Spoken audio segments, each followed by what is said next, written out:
назвал этот рост резким. Он укладывается в общую логику роста долга, в логику, которую мы имеем последние 4-5 лет, скажем так.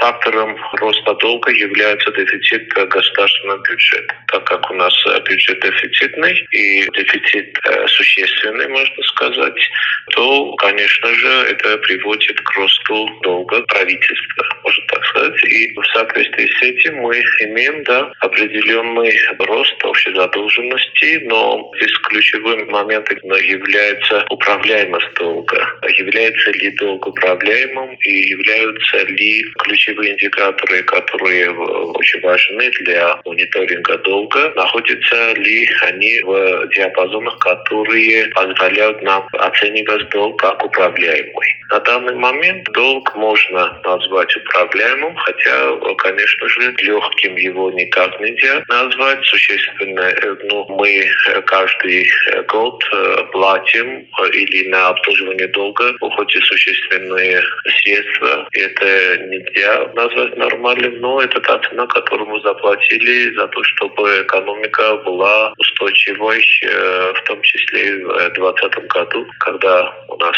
была война, и у нас были существенные проблемы, экономические проблемы, которые были связаны с пандемией. Это та цена, которую мы платим, и еще и та цена, которую мы платим для того, чтобы, например, иметь более модернизированную инфраструктуру, иметь более развитую систему разного рода инфраструктурных проектов, которые необходимы для обеспечения устойчивой основы дальнейшего экономического роста. Есть там ключевые индикаторы, в первую очередь, какая часть задолженности в национальной валюте и какая в валюте. Более 40% долга в национальной валюте – это один из ключевых индикаторов. Это, конечно, приводит к удорожению обслуживания долга, но, с другой стороны, позволяет уменьшить валютный риск. Это первое. Второе. Есть также и другие индикаторы. Это средний процент, средний взвешенный процент долга, который находится в, можно сказать, удовлетворительном диапазоне. Это средний срок по задолженностям разным. Это другой индикатор состоит в том, какая часть долга должна быть выплачена в течение следующих 35 дней. Это также является ключевым индикатором по всем этим, а также по другим индикаторам. Да, у нас есть определенное ухудшение, но все эти индикаторы находятся в